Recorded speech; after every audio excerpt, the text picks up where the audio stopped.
chers élèves ingénieurs, membres de la DENSA, bonjour et bienvenue dans ce nouveau numéro de Parcours de l'agronome.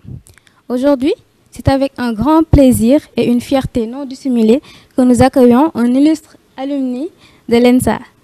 Un exemple, l'incarnation parfaite de l'excellence. Monsieur Dia, veuillez s'il vous plaît vous présenter à nos chers téléspectateurs. Merci, la journaliste agronome. Mon nom c'est Dr Elhaji Fallougué. Effectivement, je suis entré ici à l'INDER, ça s'appelle l'INDER, maintenant qui est devenu ENSA. J'ai retrouvé ici les 3 premières promotions. Nous, on est de la 4e promotion.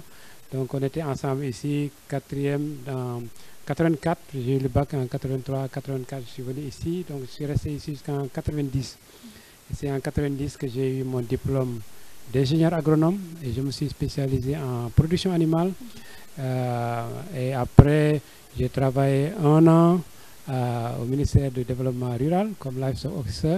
Et puis après, j'ai été sélectionné sur concours, sur dossier pour avoir une bourse du ministère allemand des Affaires étrangères. Il y a une structure qui s'appelle la DAD, qui est une structure d'échange d'étudiants. Et donc, j'ai eu une bourse allemande de 92 jusqu'à 96. Donc, j'ai d'abord fait un cours de langue de 6 mois au sud de l'Allemagne, à Freiburg. Et après, j'ai commencé ma thèse à l'université de Hohenheim, qui est à Stuttgart. Pour ceux qui ne connaissent pas Stuttgart, c'est à côté de l'endroit où on produit Mercedes. Mercedes, tout le monde connaît. Donc, c'est dans le Baden-Württemberg, qui est un des États de la République fédérale d'Allemagne.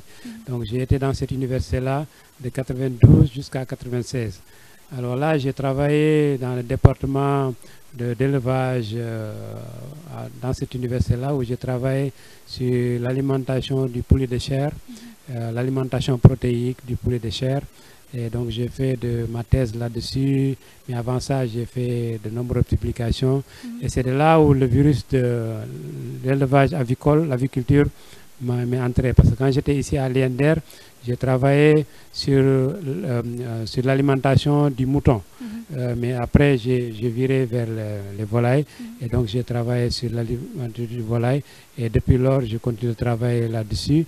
Et jusqu'à revenir faire la recherche au niveau de l'ISRA, au laboratoire national de l'élevage et des services vétérinaires, où après j'ai eu le privilège de coordonner le groupe production animale avec des chercheurs. On a travaillé sur les systèmes d'élevage, etc. Et après, en 2007, en 98 d'abord, j'ai été jeune professionnel à la FAO, où je suis parti à Rome. J'ai été sélectionné pour 1 an pour me familiariser avec le système international. Et donc là, j'ai eu l'occasion de travailler sur le lancement et la modération d'une conférence électronique sur l'aviculture.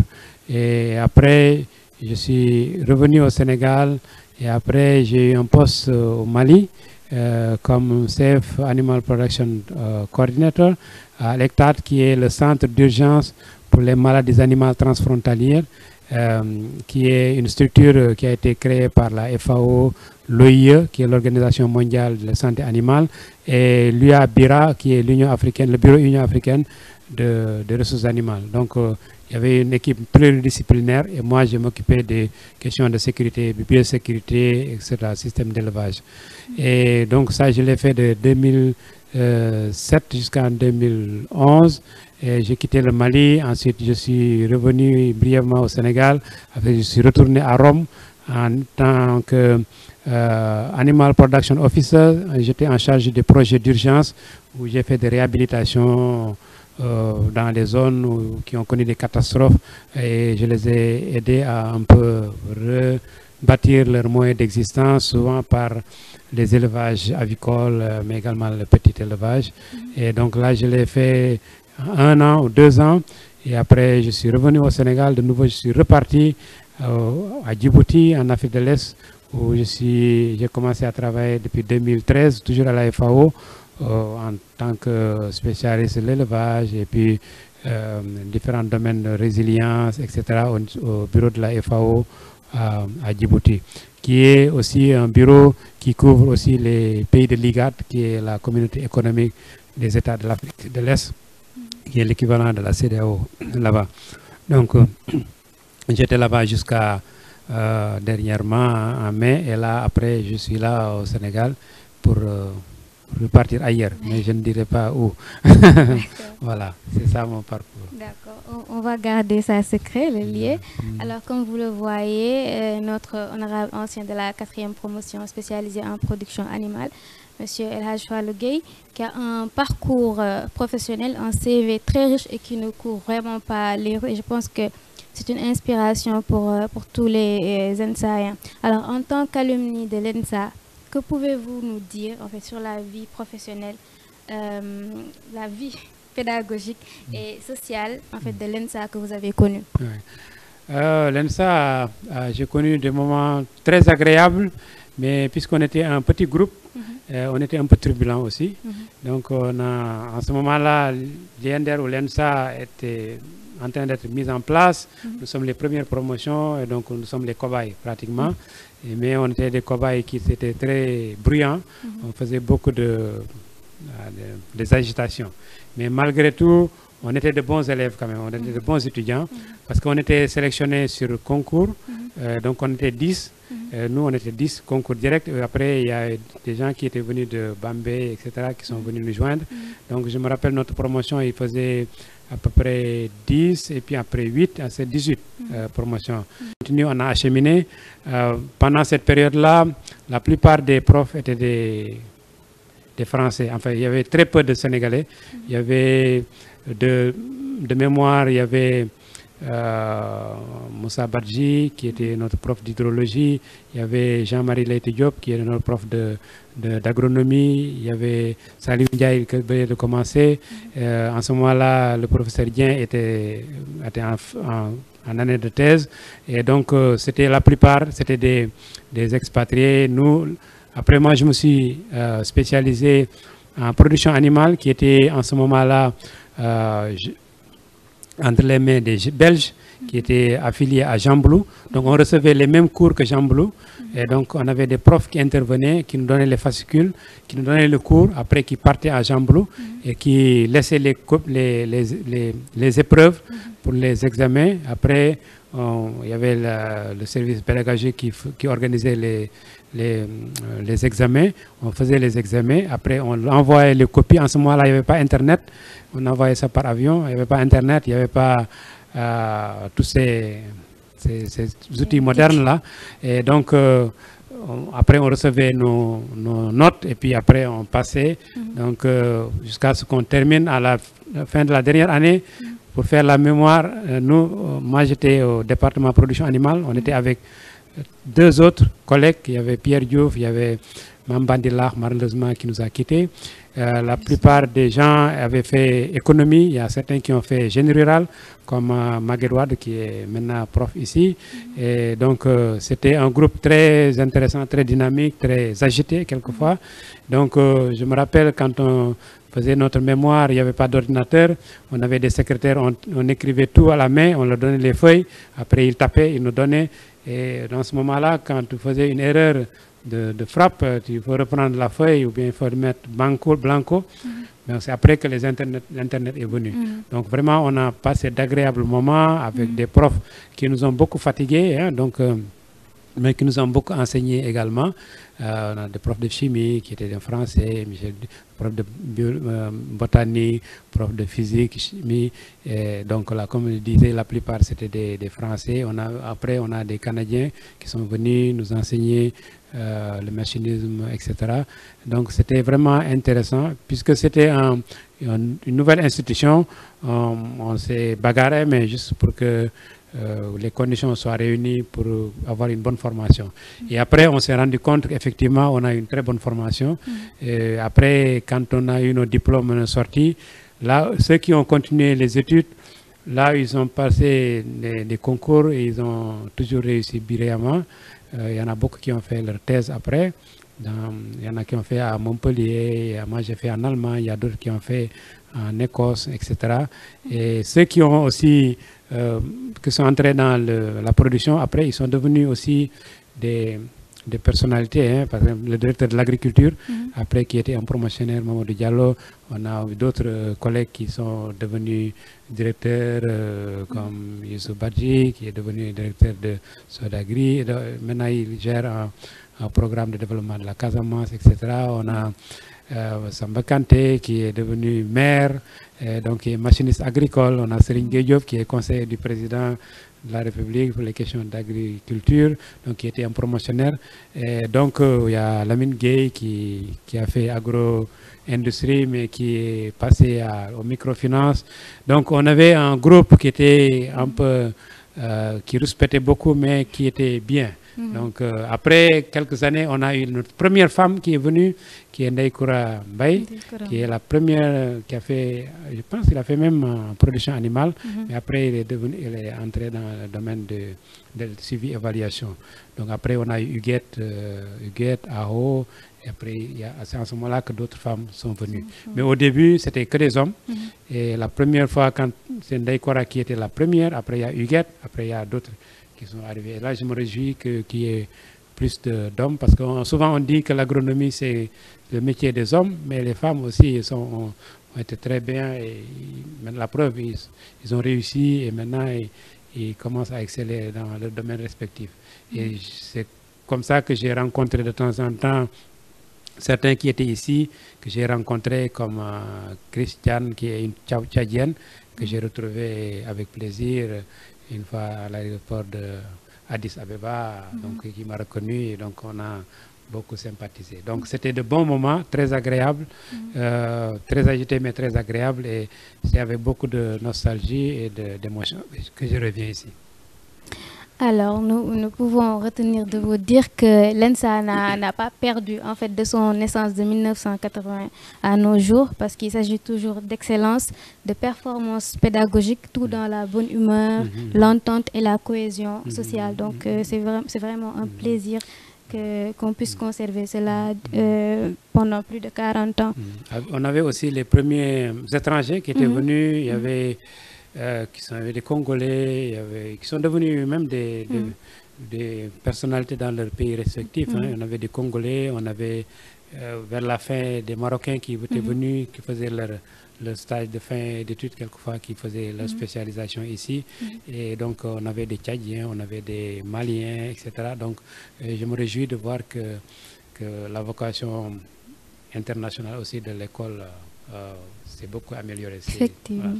Effectivement, cette diversité est toujours d'actualité, parce que voilà, nous recevons toujours beaucoup d'étrangers. J'en profite également pour vraiment remercier sincèrement Madame Ndeye Koura Mbaye, comme vous l'avez dit, qui a vraiment pavé le chemin pour les femmes élèves ingénieurs que nous sommes. Merci beaucoup.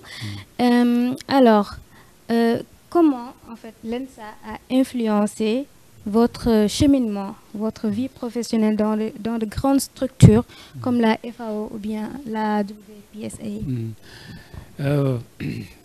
L'ENSA a beaucoup influencé par la qualité de la formation que j'ai eue, par l'exposition que j'ai eue, par les travaux pratiques et les connaissances que j'ai acquises en étant ici, et a suscité aussi de l'intérêt pour les sciences agricoles, les sciences agronomiques dans les différentes disciplines.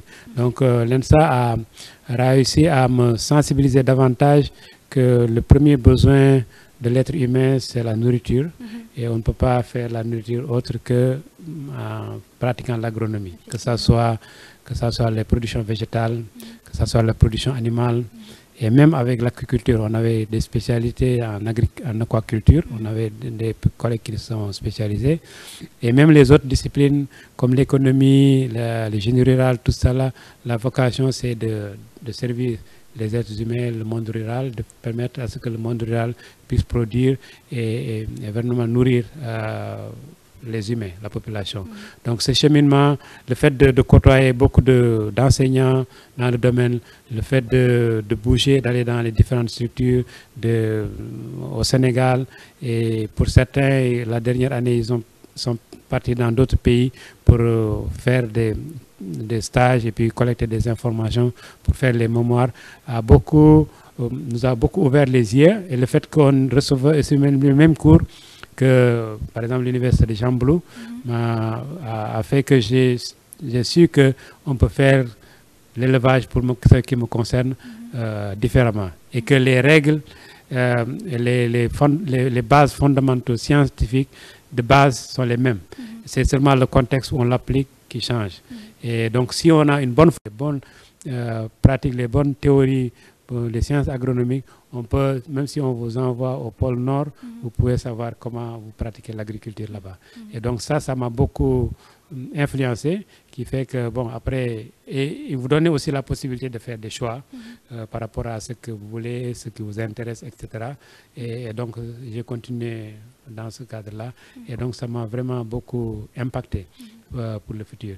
Et après, c'est des décisions personnelles maintenant. Les personnes ne sont pas les mêmes. Il y en a qui sont entrés dans le domaine du développement rural, il y en a qui sont entrés dans le domaine même de la politique. Hein. Il y en a aussi des anciens qui sont devenus des politiques. Il y en a qui ont bifurqué dans le domaine des banques. Il y en a beaucoup qui ont été maintenant employés au niveau même de la caisse de crédit agricole qu'on appelle maintenant, qui s'appelle la banque agricole. Et donc, la preuve, la plupart des anciens sont maintenant dans toutes les structures, que ce soit la Banque mondiale, de mémoire comme ça, la Banque mondiale, ou bien le CIRAD, ou bien d'autres structures comme la FAO, ou bien le FIDA, etc. Il y a d'autres anciens qui sont passés par là et qui ont reçu les mêmes formations que nous, qui ont été exposés au même environnement, qui ont fait leur choix. Donc, la formation à l'école a été vraiment déterminante.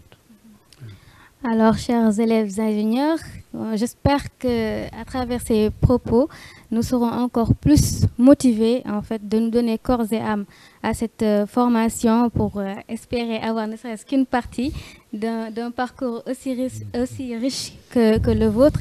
Et c'est également des propos en fait, qui renforcent la célèbre phrase que nous prononçons souvent: si nous échouons, la famine régnera.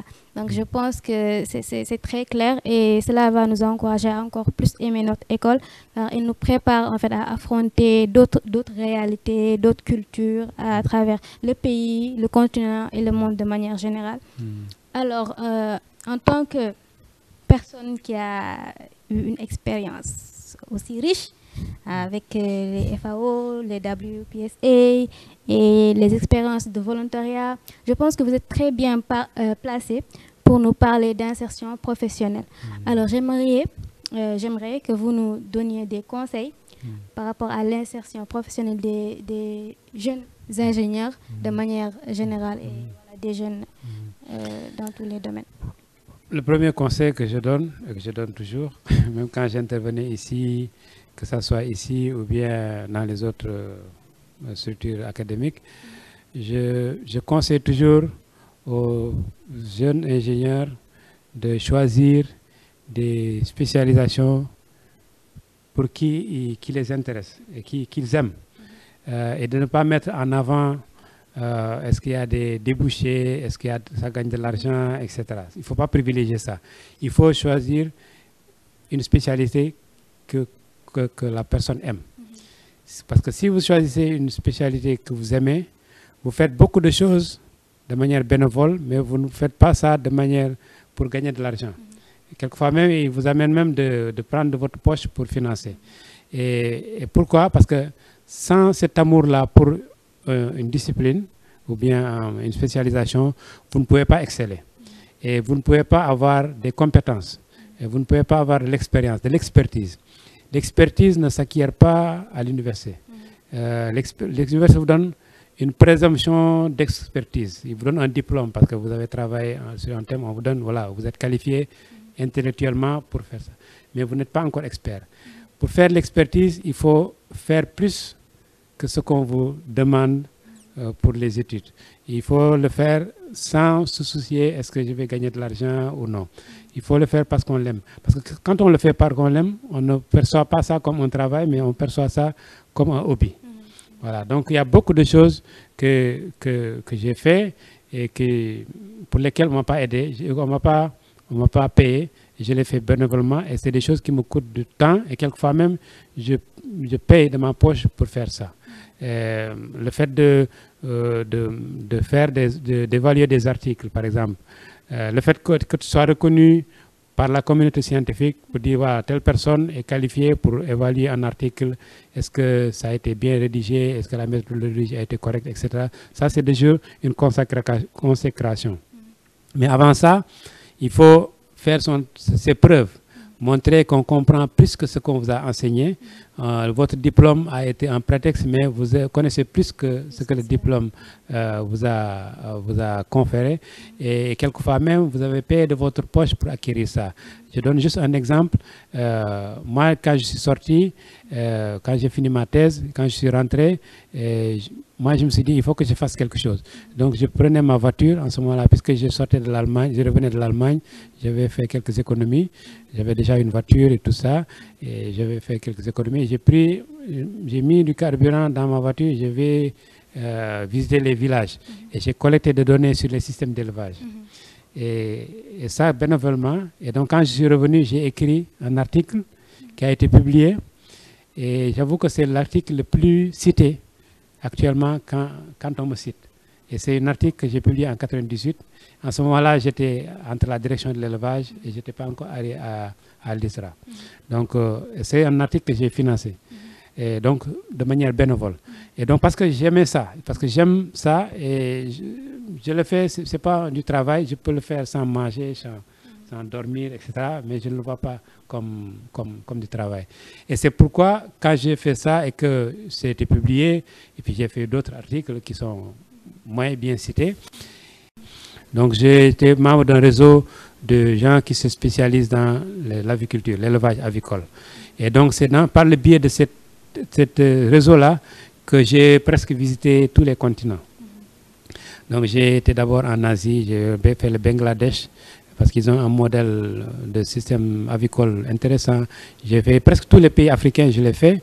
J'ai fait l'Asie, j'ai fait le Bangladesh, l'Inde, tout ça.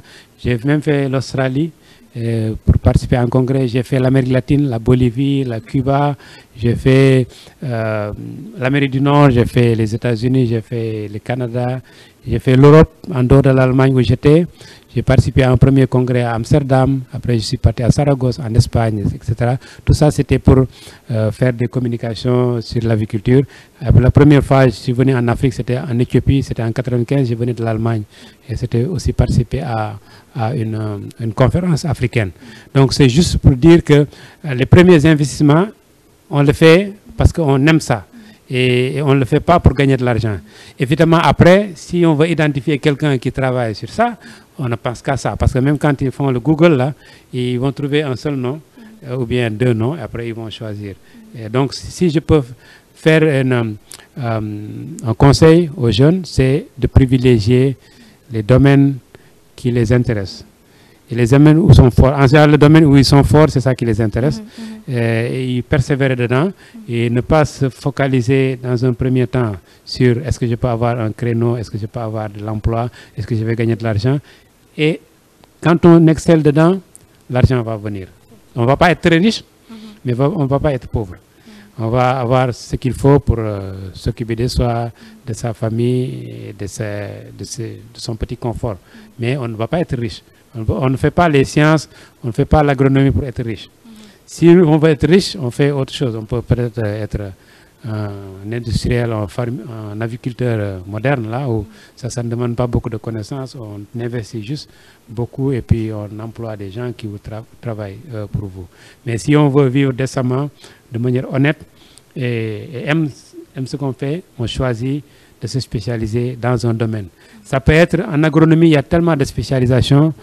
On parle d'économie, de sociologie rurale, mais il y a la foresterie, il y a la production végétale, et même dans ça, vous avez les pathologies, phytopathologies, vous avez tout ce génie rural, le machinisme agricole, vous avez même la sociologie rurale, tout ça, c'est des domaines, et l'économie. Donc, si quelqu'un sent qu'il aime ça, il doit faire ça. Même si on vous dit qu'il n'y a pas de débouché, faites. Et comme ça, vous allez faire ça, vous allez avoir de très bonnes notes et vous allez être connu. Et c'est comme ça vous allez trouver un débouché. Si c'est un seul conseil, c'est ça que j'allais dire. Et d'être patient aussi, de ne pas être pressé. Vous pouvez faire ça, vous investissez, et il vous faut peut-être au moins 5 ou 6 ans où vous travaillez sans gagner.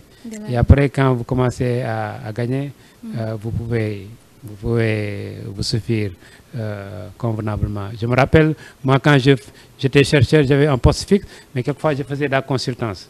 Je faisais de la consultance parce que j'aimais ça. Et donc, c'est pourquoi j'étais parti en Libye, j'étais parti en Syrie, etc., pour des cabinets de consultance. Et c'est des cabinets de consultance, moi, je me rappelle, on peut vous payer, vous faites 3 semaines de consultance et vous avez 2 ans de votre salaire d'ici. Donc ça vous permet, pas de dépenser ça, mais de mettre ça à côté. Comme ça vous permet de l'utiliser avec parcimonie. Et il arrive même au moment où quand j'étais consultant pour un cabinet de consultants suisse, où on me demandait, puisque j'ai fait plusieurs missions avec eux, qu'ils veulent m'envoyer en Arabie Saoudite, ils demandent de me payer avant. J'ai dit non, il ne faut pas me payer avant. Et ça aussi, c'est une des choses, il faut toujours être honnête, il faut être... il ne faut pas tromper les gens, il ne faut pas gagner de l'argent sans faire le travail. Il faut attendre que le travail soit fait, qu'il soit satisfait, que vous demandez à être payé. Donc tout ça, c'est pour dire qu'il ne faut pas mettre l'argent devant. Mais si vous faites ce que vous aimez et que vous excellez dedans, l'argent va venir. Et n'importe quelle discipline. Ça peut aller de ces disciplines économie, sociologie, ça peut aller même jusqu'à l'entomologie, je ne l'avais pas cité, c'est l'élevage des insectes. C'est vrai que c'est des disciplines qui ne sont pas très fancy, qui ne sont pas fashionables, comme on dit. Et quand vous le faites, les gens vont vous taquiner en vous disant que vous attrapez des gounors, des insectes, tout ça, on va vous taquiner. Mais il faut persévérer. Ceux qui persévèrent, par exemple, même pour se spécialiser en entomologie, ils sont connus maintenant et on les sollicite de partout. Parce qu'ils ne sont pas nombreux. Parce qu'ils font des choses que les autres ne veulent pas faire. Et si vous le faites et que vous êtes bien dedans, mais ils vont vous prendre. Et là, personne ne peut vous le prendre. Parce que quelqu'un ne peut pas dire maintenant que moi je m'y connais alors qu'il y a quelqu'un qui travaille depuis très longtemps. Donc si j'ai un conseil à donner, c'est ça. Faites ce que vous aimez et soyez patient et ne pas mettre l'argent en avant. Alors effectivement, faire ce que l'on aime, choisir la spécialisation qui nous intéresse et vraiment suivre sa passion en fait. Je pense que c'est un conseil qui revient souvent parce que même notre directeur des études, M. Diaw, le répétait la dernière fois. Et je pense que cela prouve à quel point c'est un aspect important. Donc ne mettons pas l'argent devant tout. Et voilà, choisissons ce que nous aimons parce que c'est cette passion-là, cette flamme-là qui va nous permettre en fait de tout donner, corps et âme, pour vraiment percer dans ce domaine-là. Et pourquoi pas faire le tour du monde comme vous l'avez fait. Plus que moi. Et plus, voilà, si possible, plus vraiment. Alors, je pense que votre temps est très très précieux parce que voilà. Et je tenais d'ailleurs à vous remercier de nous avoir permis en fait de faire cette interview malgré votre emploi du temps très chargé. Alors, pour terminer sur une note d'humour, nous allons vous demander de nous raconter une anecdote, bien un événement qui vous a marqué dans votre séjour à l'ENSA. Bon, il y a un événement qui m'a marqué le plus. Il y en avait beaucoup, mais bon, il y a une anecdote qui me marque le plus parce que j'avais un promotionnaire de la même promotion qui a déjà épousé une ancienne, un promotionnaire qui s'appelle Abdurrahman Diop, qui a épousé une ancienne Aïssatou qui est sortie d'ici. On se ressemblait beaucoup, on nous confondait et on avait un directeur, bon moi je suis de nature calme, lui il est de nature turbulente et il faisait beaucoup de petites choses. Maintenant je ne veux pas dire ça parce que je ne sais pas, peut-être qu'il va regarder ça. Une fois il avait fait quelque chose qui n'était pas bien.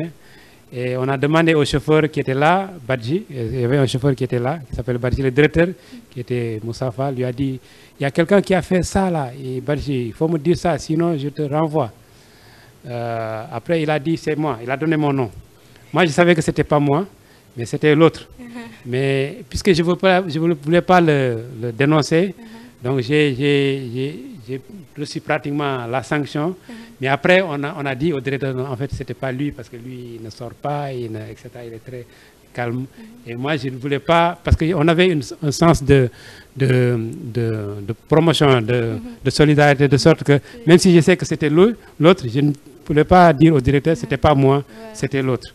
Et donc, je n'ai pas dit ça. Finalement, j'ai failli être sanctionné quand il a su ça, mais après, le directeur est revenu à de meilleurs sentiments.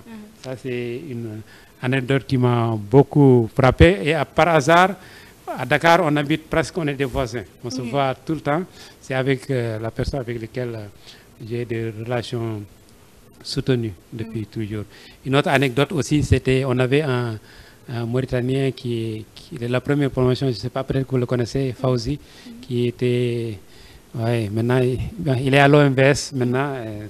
Il a changé un peu, c'est quelqu'un qui parle très bien Wolof. Et donc les événements où il y avait quelques troubles là, c'est tellement intégré que nous, on l'avait protégé. On avait dit quand les gens faisaient attaquer les Mauritaniens là, on l'avait gardé dans nos chambres là, on l'amenait à manger, etc. On l'avait protégé jusqu'à ce que les événements passent. Mais après, malheureusement, il est parti faire une spécialisation en Tunisie. Mais malgré tout, puisqu'il est tellement attaché au Sénégal, il est revenu.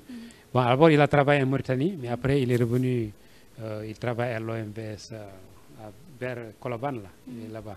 Et donc, je l'ai eu récemment avec beaucoup de plaisir. On s'est rappelé ces choses-là, parce que c'est lui qui est même plus intégré que nous, parce que c'est lui qui organisait les balles, c'était lui qui organisait beaucoup de tournois de football. Donc, tout le monde le connaissait. Les gens disent le nard de l'ENSA.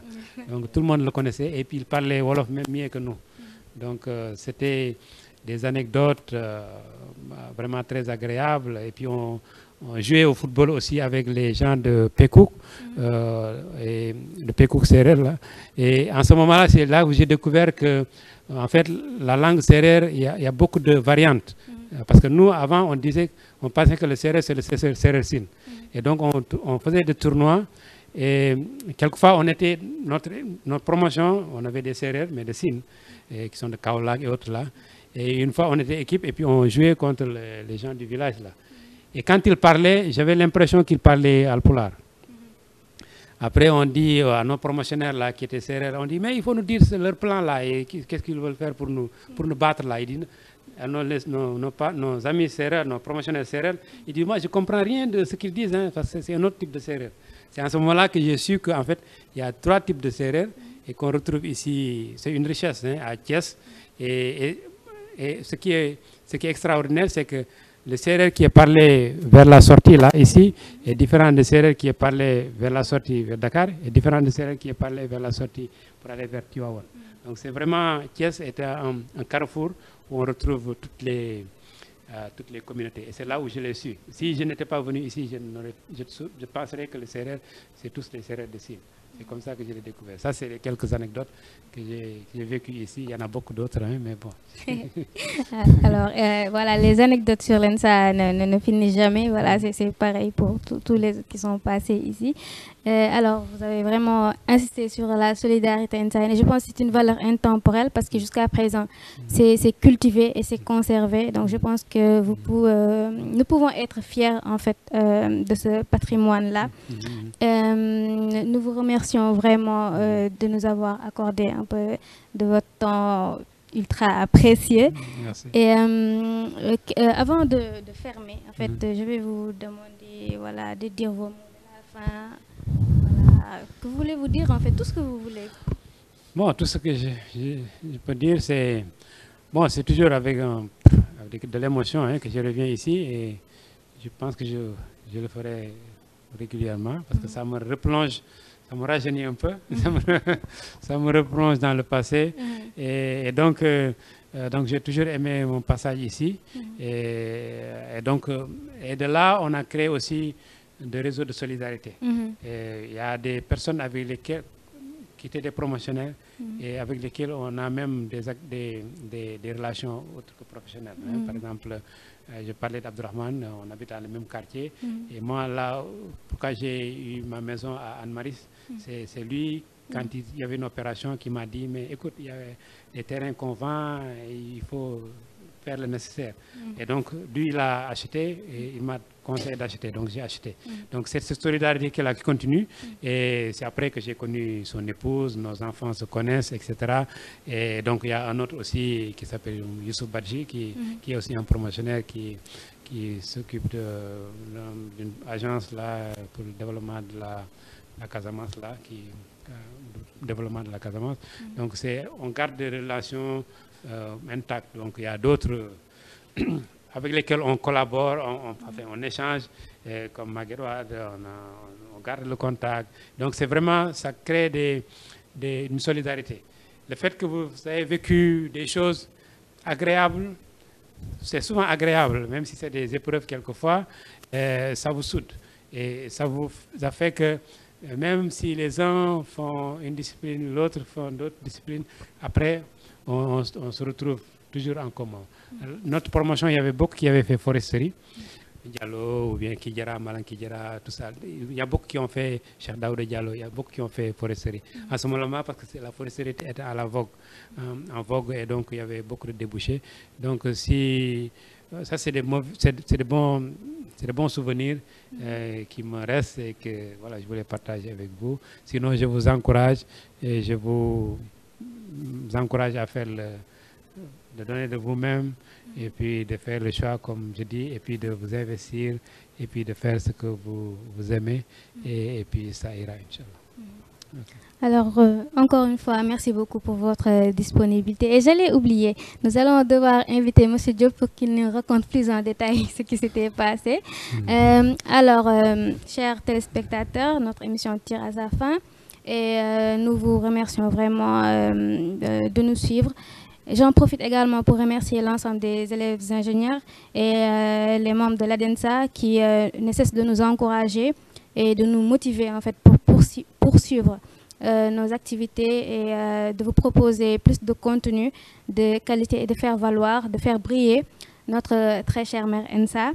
Et je vous prierai de nous laisser un j'aime, de partager la vidéo et de vous abonner pour nous apporter plus de visibilité et nous encourager encore plus.